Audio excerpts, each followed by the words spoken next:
পিনাকি ভট্টাচার্য আজকে হামাকলে একটা রিপোর্ট করছে, দেখছেন? আমি বলেছিলাম যেই দলে তকবীর নাই ওই দল হলো শয়তানের দল। এই কথা বলাতে বিএনপির আমার বগুড়া জেলার ভাই সব আমার বল খেয়ে গেছে। আপনারা বলেন তো, কোরআনের আয়াত যখন বক্তা তেলাওয়াত করে, এই আয়াতের তেলাওয়াত শুনলে আপনাকে ইমান বাড়ার কথা কে কইছে? জোরে বলেন, কে বলছে? ইন্নামাল মুমিনুনা আল্লাযীনা ইযা যুকিরাল্লাহু ওয়াজিলাত কুলুবুহুম ওয়া ইযা তুলিয়াত আলাইহিম আয়াতুহু জাদাতুহুম ঈমানা ওয়া আলা রাব্বিহিম ইয়াতাওয়াক্কালুন।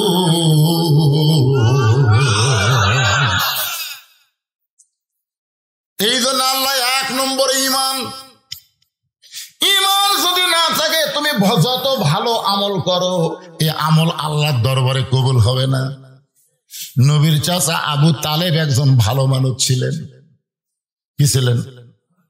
আল্লাহ নবী বলেছেন, সাহাবীরা, আমি যখন মায়ের পেটে ছিলাম তখন আমি এতিম হয়ে গেছি, কিন্তু দুনিয়াতে আসার পরে আমি এতিম ছিলাম না।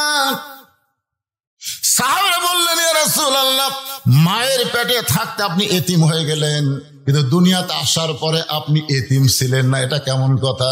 রাসূল বললেন, সাহাবীরা রে, ভাগ্য গুণে এমন একটা চাচা পাইছিলাম, যে চাচার নাম হলো আবু তালেব। আমার এমন ভাবে লালন পালন করেছে, আমার যে বাবা নাই এটা কখনোই আমি বুঝতে পারিনি। শিশুকালে মইরা গেছে মা, গর্বে থাকতে মরছে পিতা, নবী চোখে দেখলেন না। কে করিবে লালন পালন, কে দিবে সান্ত্বনা, এই দুনিয়ার এতিম নবী ছিলেন একজনা। যিনি নবীকে বাবার দরদ দিয়ে লালন পালন করলেন, ওই মানুষটাও জাহান্নামে যাবে। কারণ কি? ঈমান নাই। ধরে কোন কি নাই? এই জন্য 1 নম্বর হলো ঈমান।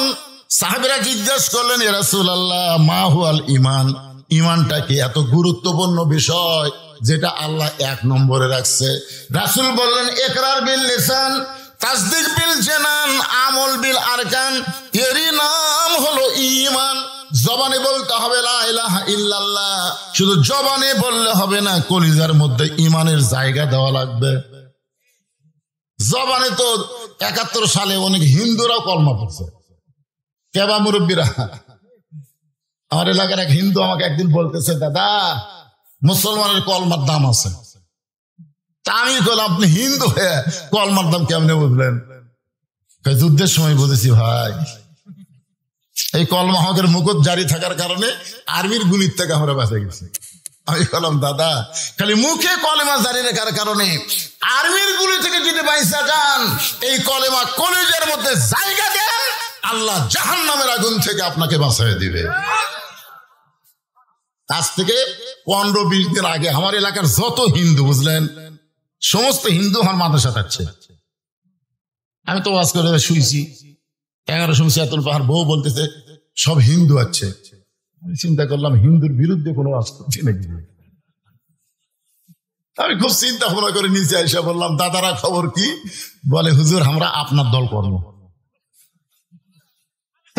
আমি কইলাম, আপনারা হিন্দু, আমি কোরআনের দল করি। হুজুর, কোরআনের দল করা ছাড়া কোনো উপায় নাই। আরে বাংলাদেশের হিন্দুরা দাড়ি পাল্লা ভোট দিবি, জোরে করে কথা বলে। বুঝতে পারতেছেন না সামনের বাতাস? এমনি ওরা পাগলা হচ্ছে, কখন কি কয়। আজারি না মাজারি? আজারি কে তুই জিনিস না? এই ফকুনের বাচ্চা, আজারি কে তুই চিনিস না? যারা সমস্ত নেতা, যত কর্মী, স্বপ্নে একদিকে যা, আর আজারি একদিকে যাবে। তোর কর্মীগুলা লুকা লুকা আদারির কাছে যাবে। জোরে কোন কথা ঠিক কিনা? আর নাম কর সময় ব্যঙ্গ করিস আদারি না মাদারি, পিছন কাছে।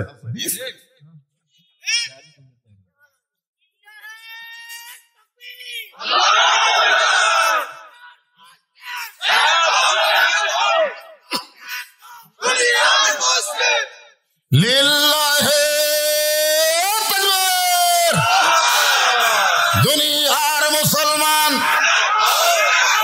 এইবারে হলো প্রত্যেকে যখন দিল আপনারা সাউন্ড দিলেন না। শোনেন, আপনারা যদি মনে করেন যে আমরা 12টা 1টা পর্যন্ত ওয়াজ শুনবো, ঘুম পড়া চলবে। একদিন পর আমার পাশেন চেতন থেকে কথা শোনা লাগবে। আমি আগে অ্যাঙ্গেলে ডোজ দিছি, এখন অ্যাঙ্গেলের দিন শেষ, ডাইরেক্টের বাংলাদেশ। জোরে গান কথা আরো অ্যাঙ্গেল।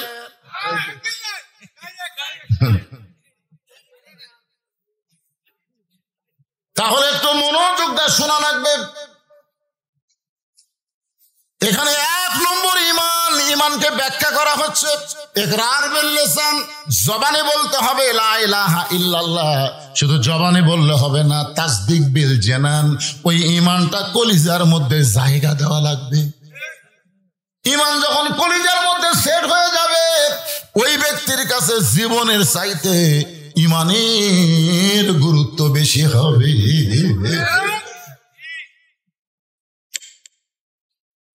উকিল এসে বলতেছে, স্যার স্যার আপনি একটা দলের আমির, আপনি যদি রাষ্ট্রপতির কাছে একটা দরখাস্ত লেখেন, আপনার ফাঁসির দণ্ড মওকুফ হতে পারে। ফাঁসির দণ্ড মওকুফ হতে পারে। তো আসামি মুচকি মুচকি হাসতেছে। উকিল বলে, স্যার হাসেন কেন? বলে, হাসার কারণ হলো আমি আমার জীবনে 3টা রাষ্ট্রপতি ক্ষমতা থাকা অবস্থায় মরা দেখছি। একটা হলো বঙ্গবন্ধু শেখ মুজিবুর রহমান, একটা হলো জিয়াউর রহমান, একটা হলো জিল্লুর রহমান। এই 3টাই কিন্তু রহমান। এই 3 জন রাষ্ট্রপতি ক্ষমতা থাকা অবস্থায় মারা গেছে। আল্লাহর বান্দা বলতেছে, নাম হলো মতিউর রহমান নিজামী হুজুর, বলতেছে যারা ক্ষমতা থাকতে নিজেরাই মরে যায়, কোন মুসলমান বাঁচার জন্য তাদের কাছে দরখাস্ত লিখবে না। এই শিক্ষা পাইছি আমরা জাতির পিতার কাছে। জোরে কোন কথা ঠিক কি না? উকিল বলতেছে, তাহলে আপনার ফাঁসি হবে। মুসকি মুসকি হাসি আর বলে, তুমি বলতেছো ফাঁসি, কিন্তু আমার আল্লাহ বলতেছে আমার মৃত্যুই হবে না। ওয়ালা তাকুলু লিমান ইউকতালু ফি সাবিলিল্লাহি আমওয়াতুন বাল আহইয়াউ ওয়ালাকিন লা তাশউরুন।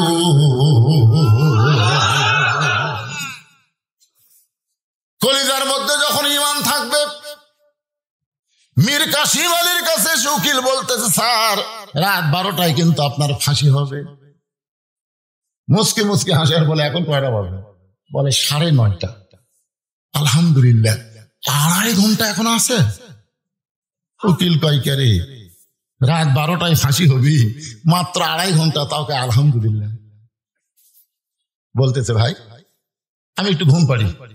2.5 ঘন্টা বসে থেকে কি হবি, আমি একটু ঘুম পাড়ি, ঘন্টা 2 পরে আমার ডাক দিও। তো চিন্তা করে দেখেন, যার 12টা ফাঁসি হবি, তাই ঘুম পাড়বি, ঘন্টা 2 পরে আমার ডাক দিও। উকিল মনে করতে ফাঁসির চিন্তা পাগলা হয়ে গেছে। আসলে যারা প্রকৃত কলিজার মধ্যে ইমানের জায়গা দিছে, তারা ফাঁসির চিন্তা করে না, মরার চিন্তা করে না, তারা চিন্তা করে ইমানটা যেন রক্ষা হয়। ধরে কার কথা ঠিক না? উকিল চলে গেল। 2 ঘন্টা পরে এসে দেখে ফাঁসির কন্ডেম সেলের মধ্যে মীর কাসিম আলী নাক ডাইকা ডাইকা ঘুম পাড়তেছে।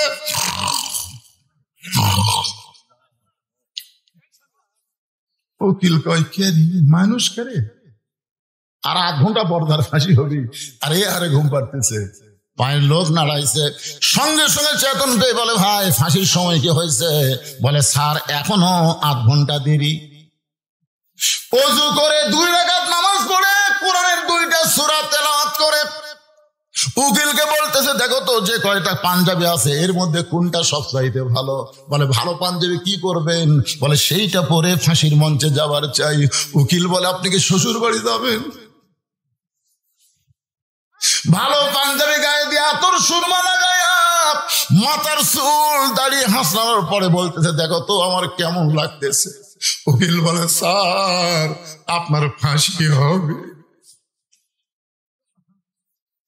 আপনার ফাঁসি হবে। বলে তুমি বলতে তো ফাঁসি, কিন্তু ঘুমের মধ্যে গিয়ে আমি দেখতে পাইছি ফাঁসির মাধ্যমে আল্লাহ তাআলা আমার 8টা জান্নাতের দরজা খুলে দিবে। তাসদিক বিল জানান, কলিজার মধ্যে যখন ঈমান ঢুকবে ওই মানুষের কাছে জীবনের চাইতে ঈমানের গুরুত্ব বেশি হবে। তুমি যতই চেষ্টা করো তুমি তোমার ঈমান বাঁচাবার পারবা না, তুমি তোমার জীবন বাঁচাবার পারবা না। তবে একটু চেষ্টা করো, আল্লাহ তোমার ঈমান বাঁচাইয়া দিবে।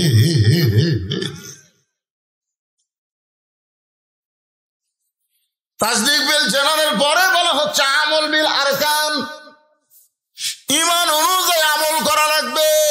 সূরা আসরের 2 নম্বর বিষয় হলো আমিলুস সালিহা, নেক আমল করা লাগবে। আপনাদের কাছে আমার প্রশ্ন হলো, ঈমানকে রক্ষা করতে গেলে পৃথিবীতে যত আমল মুসলমানের আছে তার মধ্যে 1 নম্বর আমলের নাম কি? ঈমানকে রক্ষা করবার গেলে যত আমল আছে তার মধ্যে 1 নম্বরের নাম কি? কোন হাদিসে নাই যে রোজা না করলে বেঈমান হবে, হজ না করলে বেঈমান হবে, যাকাত না দিলে বেঈমান হবে, এটা কোনো হাদিসে নাই। কিন্তু বহু হাদিসে বলা হয়েছে লা সালাতা লা ঈমানা, যার নামাজ নাই তার ঈমান নাই। লা সালাতা লা দীনা, যার নামাজ নাই তার কোনো ধর্মই নেই। বাইনাল আবদি ওয়াল কুফরি তারকুস সালাত, বান্দার কাফেরের মধ্যে পৃথক করার জিনিসটার নামই হলো নামাজ। মান তারাকা সালাত মুতাম্মিদান ফাকাত কাফারা, ইচ্ছা করে একটা ওয়াক্ত নামাজ বাদ দিল আল্লাহর সঙ্গে কুফরি করল। আপনারা বলেন তো বাংলাদেশে আমি 42 বছর ধরে ওয়াজ করতেছি, এই নামাজের ওয়াজ, আরো কত আলেম এই নামাজের ওয়াজ করলো, কিন্তু এখন পর্যন্ত মানুষ তো নামাজ ধরলো না। নবুয়তের 10ম বছরে নবীকে আল্লাহ 5 ওয়াক্ত নামাজ দিল। এরপরও নবী মক্কা ছিল 3 বছর। মক্কা 3 বছরে নবী বললেন আল্লাহ আপনি যেখানে নামাজের কথা বলেছেন কোরআনের শুরুতেই আল্লাহ বলেছে আল্লাযীনা ইউমিনুনা বিল গায়বি ওয়া ইউকিমুনাস সালাত। এই শুরু হলো এখান থেকে। আরো 81 বার আল্লাহ কোরআনে বলেছে নামাজ কায়েম করো। তা আমি তো নামাজ পাইলাম নবুয়তের 10ম বছরে, এখন 13 বছর চলতেছে। এই 3 বছরে গোপনে গোপনে আমরা নামাজ পড়লাম, কিন্তু নামাজ তো কায়েম করা যাচ্ছে না। আল্লাহ বলতে হাবিব মক্কাতে নামাজ কায়েম করা কঠিন, কারণ মক্কার ইমাম হলেন আপনি আর নেতা হলো আবু জেহেল। যেটি ভালো মানুষ ইমাম হবে, খারাপ মানুষ নেতা হবে, সেখানে নামাজ কায়েম হবে না। আজকে আমাদের বাংলাদেশের মসজিদের ইমামগুলো সব ভালো, কিন্তু সমাজের নেতাগুলো সব শালা খারাপ। কথা বলেন ঠিক কি না? যার কারণে নামাজ মাঝে মধ্যে পড়তেছে কিন্তু নামাজ কায়েম হচ্ছে না। তো রাসূল বললেন তাহলে আপনি যে 82 বার নামাজ কায়েমের কথা বললেন, নামাজ কায়েম কবে হবে? আল্লাহ বললেন আপনাকে হিজরত করে মদিনা যাওয়া লাগবে, সেখানে আপনি ইমাম হবেন, আপনি নেতা হবেন। আল্লাযীনা ইম্মাক্কান্নাহুম ফিল আরদ, মুসলমানের মধ্যে কাউকে যখন প্রধানমন্ত্রিত্ব দেওয়া হবে, মুসলমানের মধ্যে কেউ যখন প্রেসিডেন্ট হবে, তার 1 নম্বর দায়িত্ব হলো নামাজ কায়েম করা। এখন আপনারা বলেন তো আগামীতে কোন দল ক্ষমতা গেলে নামাজ কায়েমের আন্দোলন করবে? দেশ আলারা বলতেছে ইসলামের রাজনীতি নাই।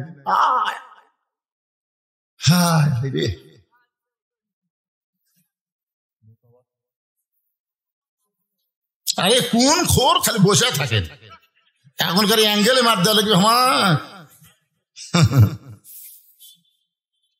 একটু মনোযোগ দিয়ে শুনবেন। পুরুষ মানুষের জন্য 1 নম্বর হলো নামাজ। নামাজ যদি না আদায় করেন আপনার কোন আমল আল্লাহর কাছে কবুল হবে না, কারণ নামাজ না থাকলে তার ঈমানই থাকে না। ধরে কোন কি থাকে না? 5 ওয়াক্ত জয়ের গুণ কয় ওয়াক্ত? 5 ওয়াক্ত। এই লাইলাতুল মেরাজে আল্লাহ তার নবীকে 5 ওয়াক্ত নামাজ দিয়েছেন। সূর্য উদয়ের আগে 2 রাকাত ফরজ, সূর্য যখন পশ্চিম দিকে হেলে যাবে তখন 4 রাকাত ফরজ, সূর্যের পাওয়ার যখন কমে যাবে তখন 4 রাকাত ফরজ, সূর্য অস্ত যাওয়ার সাথে সাথে 3 রাকাত ফরজ, রাতের অন্ধকার যখন গাঢ় হবে এমন সময় 4 রাকাত। এই সর্বসাকুল্যে 17 রাকাত নামাজ আদায় করা লাগবে। বাড়ি বাড়ি না মসজিদে? বাপ পড়বে বেটা। অনেক স্বামী জোর নামাজ পড়ে এসে বউ তার সামনে ভাত দিচ্ছে, ওই দোয়া পড়তেছে, আল্লাহুম্মা বারিক লানা ফিমা রাযাকতানা ওয়া কিনা আযাবান্নার। দোয়া পড়া ভাত খাচ্ছে। দোয়া পড়ার আগে বউকে বলা লাগবে, তুমি তো আমারে খাবার দিলে, তুমি কি নামাজ পড়ছা? বউ যদি বলে আমি এখনো গোসলই করিনি, তখন স্বামী কি দোয়া পড়বে? তখন স্বামীর দোয়া হলো তাড়াতাড়ি গোসল কর, তাড়াতাড়ি গোসল কর, নামাজ পড়, তারপর আমার খাবার দে। বেনামাজের হাতে আমি নামাজই খাবো না রে। বউ দৌড়া দেয় গোসল করে জোহরের নামাজ পড়ে, তখন স্বামী খাবার দেয়। ফেরেশতাকে আল্লাহ খবর কি বলে, স্বামী স্ত্রী দুটাই জান্নাত। বাপ ঠান্ডার মধ্যে উজু করে ফজর নামাজ পড়ে যাচ্ছে, তোমার যে 22 বছরের আইডিয়া আছে, আইডিয়ার খবর কি?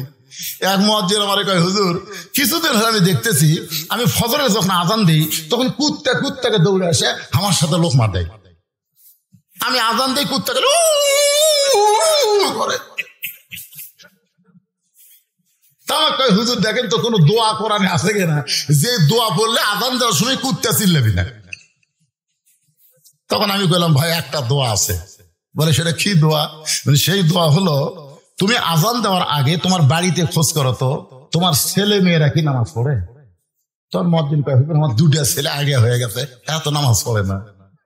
আল্লাহ কোরআনে বলেছেন, কু আনফুসাকুম ওয়া আলাইকুম নার, জাহান্নামের আগুন থেকে বাঁচবার গেলে একলা বাঁচলে হবে না, আহল পরিবার নিয়ে বাঁচা লাগবে। তুমি মুয়াজ্জিন আজান দাও আর তোমার ছেলেই নামাজ পড়ে না, এটা কুত্তার সহ্য হচ্ছে না। এই জন্য কুত্তা লোকমা দিছে। ঠিক হচ্ছে। পুরুষ মানুষের জন্য 1 নম্বর হলো নামাজ। আমার মা বোনেরা যারা পর্দা আছেন তাদের জন্য 1 নম্বর কিন্তু নামাজ না।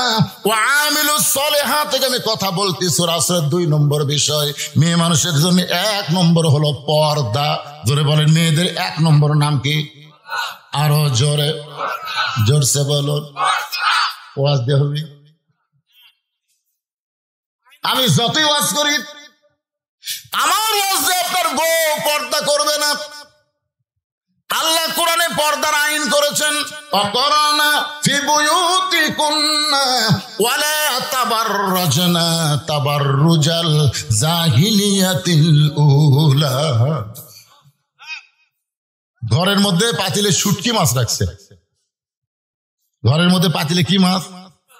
বাচ্চারা আপনার বলেন তো, বিড়ালক দাওয়াত দেওয়া লাগবে? বিড়াল বিনা দাওয়াতে শুটকির গন্ধে ঘরের কাছে আসে থেকে দরজা খোলা।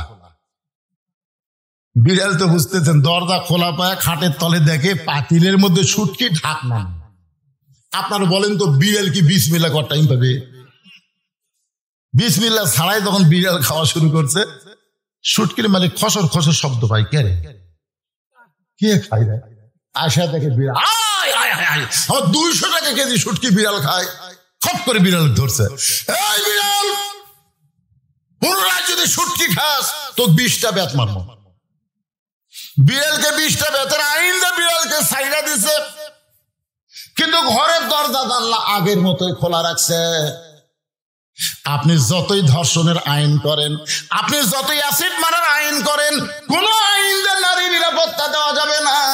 শুটকির হাত থেকে যদি, বিড়ালের হাত থেকে যদি শুটকি বাঁচাবার চান, তাহলে ঘরের দরজা বন্ধ করা লাগবে, পাতিলের উপর ঢাকনা দেওয়া লাগবে। বিড়ালের বাপেরও ক্ষমতা নাই যে শুটকির কাছে আসতে পারে। আমার মা বোনদের জন্য বলতেছি, মা, মেয়েদের 1 নম্বর আমল হলো পর্দা।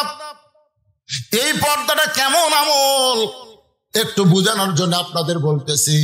গভীর রাত্রে নবীর মেয়ে ফাতেমা হযরত আলীর বুকের মধ্যে মাথা রেখে কাঁদতেছে। আলী বলতেছে, ফাতেমা এই গভীর রাত্রে আমার বুকে মাথা রেখে তোমার কান্দার কারণ কি? ফাতেমা বলে, স্বামী গো, আল্লাহ তাআলা আমার দোয়া কবুল করছে। আলী মুসকে মুসকে হাসে, কে রে পাগলি, আল্লাহ দোয়া কবুল করছে? দোয়া কবুল হচ্ছে আনন্দের কারণ। আমাদের দোয়া আল্লাহ কবুল করছে, আমরা বহু দোয়া করছি, আল্লাহ রব্বানা আতিনা ফিদ দুনিয়া হাসিনা, এর জ্বালা তার বাঁচি না। আল্লাহ কোরআনের পাখি বিনা অপরাধে 13 বছর জেলখানা ছিল, আল্লাহ তারপর হাসপাতাল নিয়ে ভর্তি, এত ভালো মানুষগুলো মারতেছে, আল্লাহ আল্লাহ আল্লাহ আল্লাহ। এই যে আমাদের চোখের পানি, আল্লাহ তাই রে 5 তলা উঠে 1.5 লাখ টাকার খাট, 12,000 টাকার কম্বল পড়ে তামানে দিয়া রাত 9টার সময় বলতেছে, আমার বাড়ি আমার ঘর, আমাকে নামাইতে, এদেশ আমার বাপের, এদেশ আমার, 41 সালের আগে আমাকে নামাইতে। রাত 3টার সময় একটা ভূমিকম্প, খালি বিল্ডিং এর লড়ে উঠছে, ওই এত ফোর্সে নামছে, কম্বলের মধ্যে লঙ্গি খুলে আছে, ওটাও পড়ার টাইম পাই। ফেরেশতাকে আল্লাহ নামাইলা নামাইলা, এভাবে ন্যাংটা করে নামাইলা। আপনারা বলেন তো, গোটা পৃথিবীর মধ্যে হাসিনা যেভাবে নামিছে, এভাবে কেউ নামছে? এই নামার নাম হলো ন্যাংটা হয়ে নামা। বলে কোন কি হয়ে নামা? হাসিনা যখন আর বুনকলে পলাচ্ছে, সেটা একটা ভিডিও কিন্তু আছে, দেখছেন আপনারা? হাসিনা এরকম যাচ্ছে সামনে, আর রেহানা যাচ্ছে পিছনে পিছনে। হাসিনা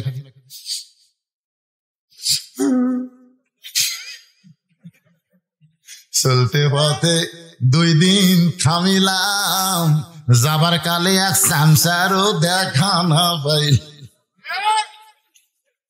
সবাই আমার সঙ্গে বলেন না কেন? চলতে পথে 2 দিন থামিলাম, যাবার কালে এক সামসারও দেখা না পাইলাম। ওই মাথা ভাঙ্গা ওবায়দুল কাদের কখন পলাইছে, শামীম ওসমান কখন পলাছে রে? আয় আয়, যারা মাইক পালি কই খেলা হবে, খেলা হবে। বাজান একটু মনোযোগ দিয়ে শুনবেন, ক্ষমতার মালিক হচ্ছে আল্লাহ।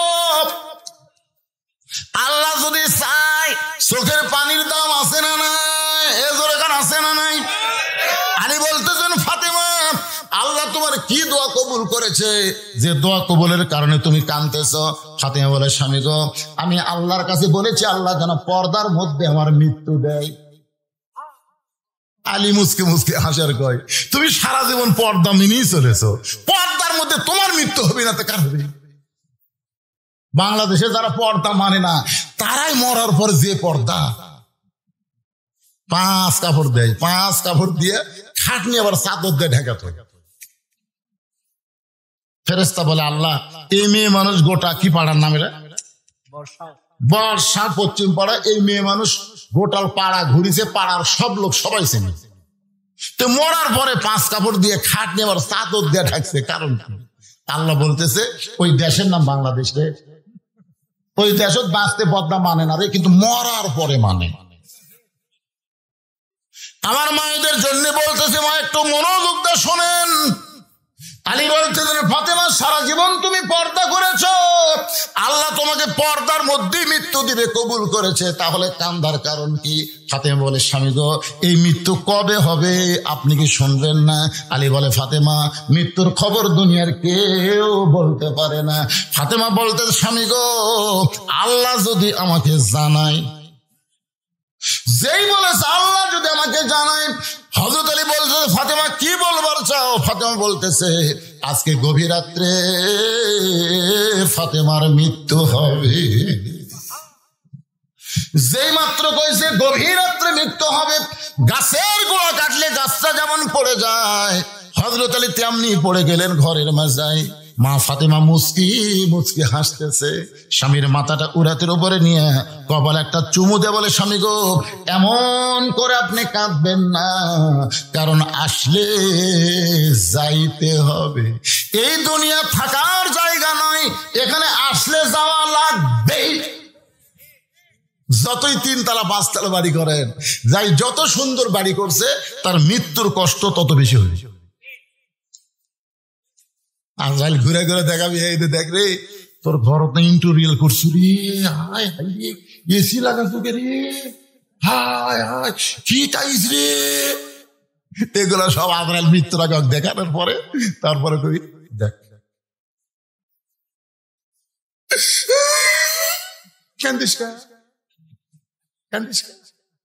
তুই কি মনে করছো থাকার জন্য আছো?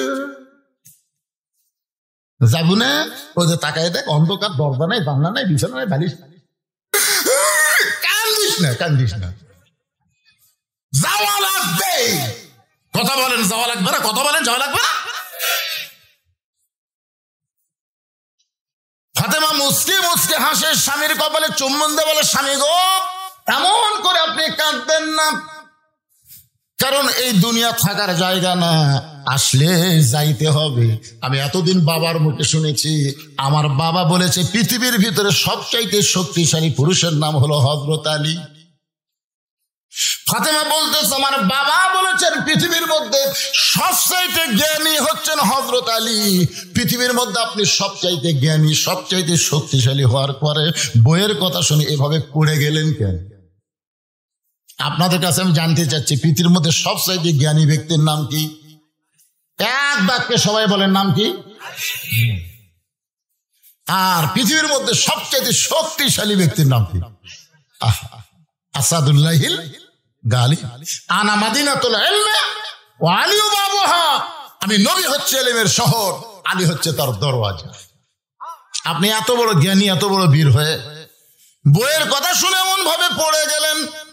ওগো স্বামী, আমি মরে যাওয়ার পর আমার 3টা চাওয়া কিন্তু আপনাকে পুরা করা লাগবে, আমার 3টা চাওয়া পুরা করা লাগবে। আলী কান্দের বলে, ফাতেমা দুনিয়াতে গরিব ছিলাম বলে তুমি কিছুই চাইলা না, এই দুনিয়াতে গরিব ছিলাম বলে তুমি কিছুই চাইলা না। একদিন গভীর রাত্রে হযরত আলী ঘুম থেকে চেতন পায়ে দেখে ফাতেমা নাই। গভীর রাত্রে ঘুমোতে চেতন পায়ে দেখে হাসান হোসেন ঘুম পাড়তেছে, কিন্তু ফাতেমা নাই। হয়তো আলীর মনে সন্দেহ হলো, কেন আমি ঘুম পাড়তেছি, আমার 2 ছেলে ঘুম পাড়তেছে, ফাতেমা কোথায় গেল? দরজাতে সে তাকায় দেখে মরুভূমির মধ্যে কালো চাদর গাঁত দিয়ে গভীর রাত্রে খুব জোরে জোরে হাঁটতেছে। আলীর সন্দেহ হয়ে গেল যে হামা ঘুমের মধ্যে থুয়ে, আমার বাচ্চা 2টা ঘুমের মধ্যে থুয়ে ফাতেমা কোথায় যাবে? নিরাপদ দূরত্ব বজায় রেখে পিছনে পিছনে রওনা দিলেন। ফাতেমা চলতে চলতে আল্লাহর নবীর বাড়ির দরজার জানলার পাশে দাঁড়িয়ে গেলেন। নবীর জানলার কাছে দাঁড়িয়ে বললেন, বাবা আজকে যদি আমার মা খাদিজা দুনিয়াতে জীবিত থাকতো আমি আপনার জানলার কাছে দাঁড়াতাম, কিন্তু আমার মা খাদিজা দুনিয়াতে নাই, এই কারণে আপনার জানলার কাছে দাঁড়াইছি। বাবা মেহেরবানি করে একটু ঘরের দরজা খুলে দেন। আল্লাহ নবী যখন ঘরের দরজা খুলে দেয়, ফাতেমা ঘরের মধ্যে ঢোকার সঙ্গে সঙ্গে হযরত আলী এক দৌড়ে জানলার কাছে এসে কান লাগায়। বাপ মেয়ের মধ্যে কি গল্প হয় শোনার জন্য। রাসূল বলে, ফাতেমা তুই একা একা কেন ঘরে ঢুকলি মা? আমার আলীকেও ঘরের মধ্যে নিয়ে আয়। হযরত আলী জানলা কে রে? আমি জানলার কাছে। এই কথা নবীরে কে বলল? আসলে আল্লাহ নবীকে আলী জানলার কাছে বলে নাই। মেয়ে যখন বাপের কাছে যাবে, এটা যদি বিবাহিতা হয় তাহলে অবশ্যই বাবা বলবে আমার জামাই কোথায়, জামাইকেও ঘরের মধ্যে নিয়ে আয়। ফাতেমা বলতেছে, বাবা আপনার জামাই আলী ঘুম পাড়তেছে, আপনার নাতি হাসান হোসেন ঘুম পাড়তেছে, এই সুযোগে আমি আপনি আপনার কাছে মেহেরবানি করে একটু বাতি জ্বলান। বাবা মেহেরবানি করে একটু বাতি জ্বলান। আল্লাহ নবী বলে, ফাতেমা কি বলবি তাড়াতাড়ি বল, বাতি জ্বলান লাগবে না। ফাতেমা বলতেছে, বাবা এর আগে বহুদিন বলেছি কাম হয় নাই, আজকে একটু আপনাকে দেখাবার চাই। নবী যেই মাত্র ঘরে বাতি জ্বলাইছে, সঙ্গে সঙ্গে ফাতেমা মাটির দিকে তাকাইয়া, নিজে মাটির দিকে তাকায় 2টা হাত বাবার দিকে মেলে ধরেছে। রাসূল বাতির আলোতে দেখে হাতের 2টা তালু যেন গোস্তের টুকরা হয়ে গেছে। নবী কান্দার বলে, ফাতেমা তোরা হাতের তালুতে চামড়া নাই কেন মা? ফাতেমা বলতেছে বাবা জাতা ঘুরাইতে ঘুরাইতে আমার হাতটা ফসকা পড়ে গেছে, এরপরেও যখন জাতা ঘুরাই, কারণ জাতা ঘুরান ছাড়া আমার বাড়িতে খাবার কিছুই নেই। আজকে আমার হাত দুইটা এমন হয়ে গেছে বাবা, আমার হাসান হোসেন ঘুম থেকে চেতন পাইলে খাবার চাবে, আমার স্বামী আলী ঘুম থেকে পেছন পাইলে খাবার চাবে, কিন্তু বাবা বাড়িতে কোনো খাবার নাই। আপনি মেহেরবানি করে একটু খাবার ব্যবস্থা করেন বাবা, কারণ আমার হাতের চেহারা আমার স্বামী যদি দেখে কষ্ট পাবে, আমার হাসান হোসেন দেখলে খাওয়া বন্ধ করে দিন। সঙ্গে সঙ্গে নবী আমার ঘরের কোনায় গিয়ে বলে আল্লাহ, দুনিয়ার কত ধনী ধনী যুবক আমার ফাতেমাকে বিয়ে করবার চাইছিল, তুমি আল্লাহ আমার গরিব আলীর সঙ্গে রাজি হইলা। এখন আমার মেয়ের কষ্ট আমি দেখতে আর পাচ্ছি না আল্লাহ, এমন কষ্ট আমি কেমনে সহ্য করব। সঙ্গে সঙ্গে ফাতেমা মাথায় ঘোমটা দেয়। রাসূল বলে ফাতেমা মাথায় ঘোমটা দিলি কেন? ফাতেমা বলতেছে বাবা আমার সাহায্যের কোনো দরকার নাই। এই বলে ফাতেমা যখন যাবার চায়, রাসূল বলে ফাতেমা রে তুই কেন এভাবে চলে যাস? ফাতেমা বলতেছে বাবা আপনি একদিন বলেছিলেন আল্লাহর পরে কাউকে যদি সেজদা দেওয়ার হুকুম থাকতো তাহলে প্রত্যেকটা বউকে বলতেন স্বামীর পায়ে সেজদা করো। এই কথার দ্বারা আপনি বুঝাই দিলেন আল্লাহর পরে মেয়ে মানুষের কাছে সবচাইতে দামি ওই ব্যক্তি হলো তার মহান স্বামী।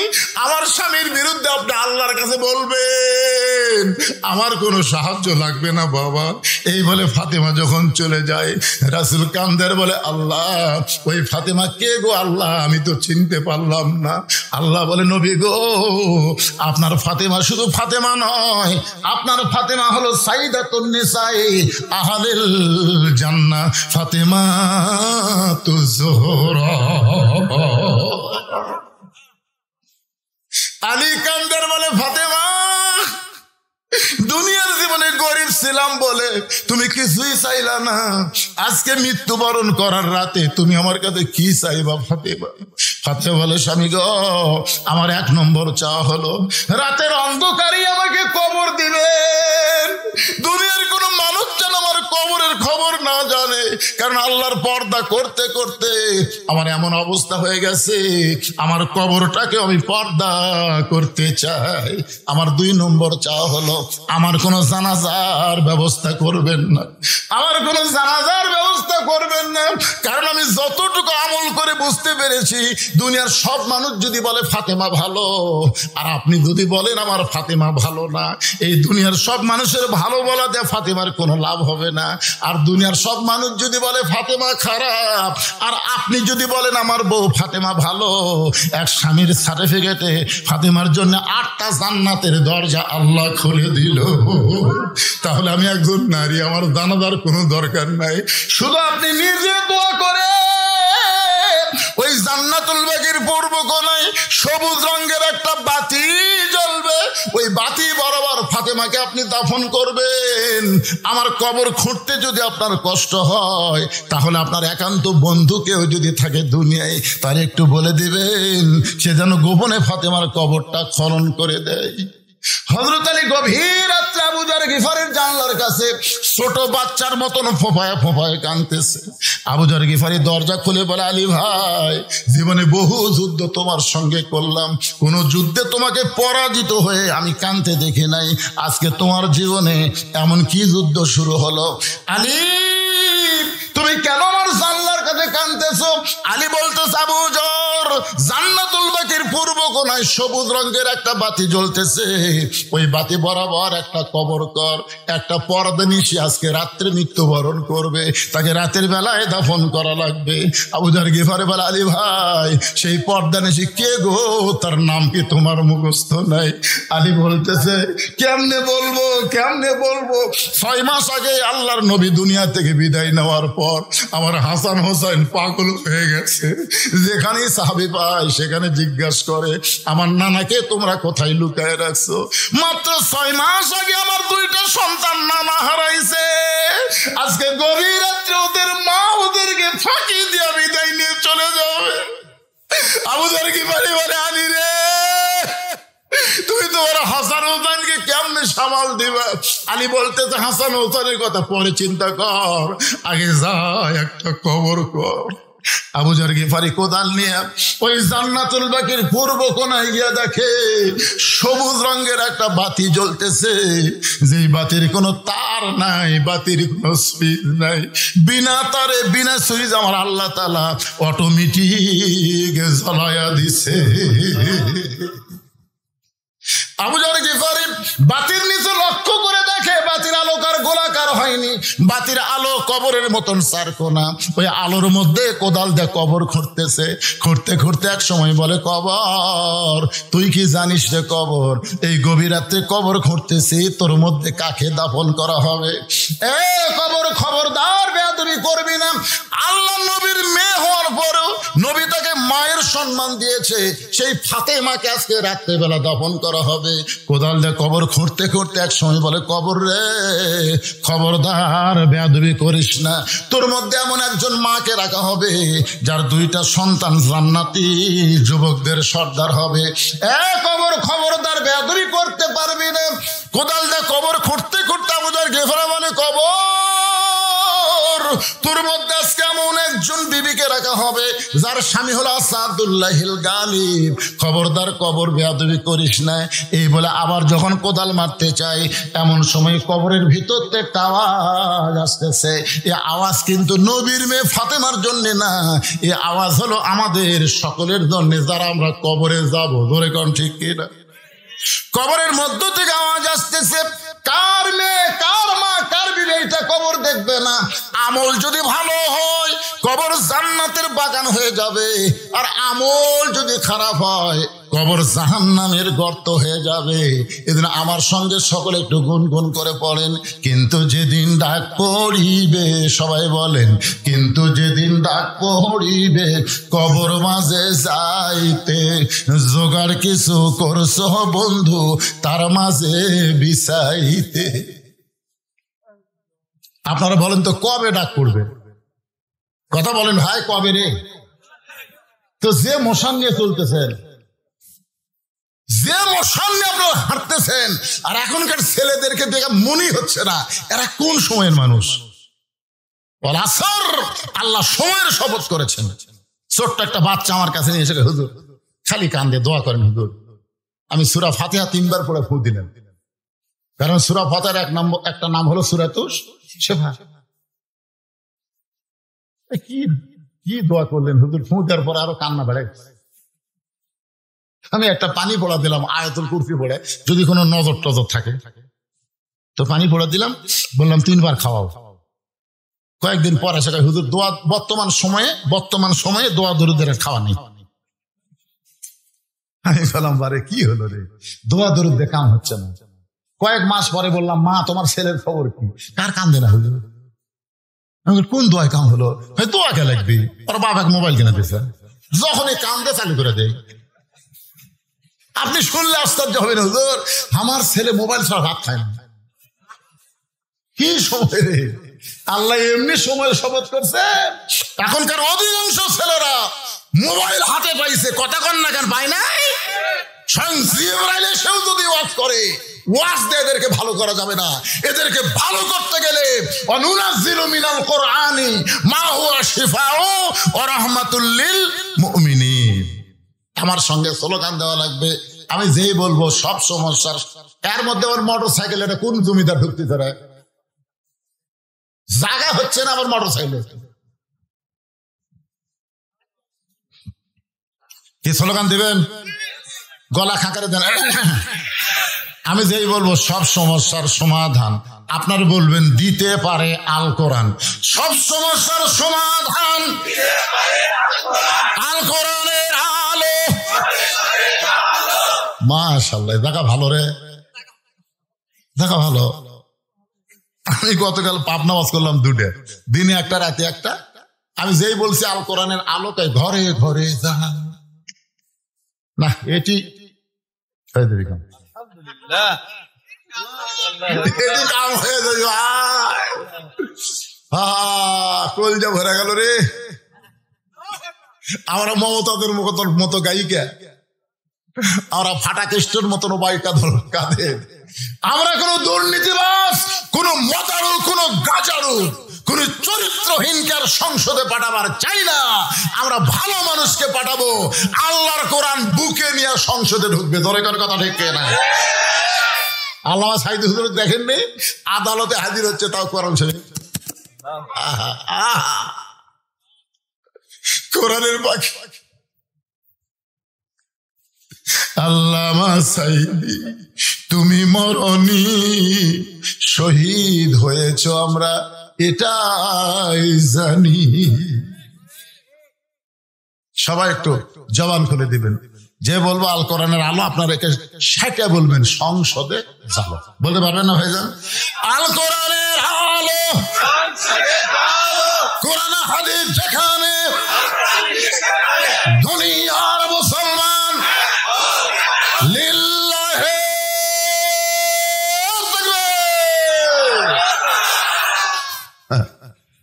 দেখেন গরম হলো, এর উল্টে করছে। আমি তো আপনাকে চেহারা দেখে ঘড়ির দিকে তাকে দেখি রাত 11:30, আর আপনাকে চেহারা দেখে মোবারক দেখে দেখতেছি কেমন রাত 8টা বাজতেছে।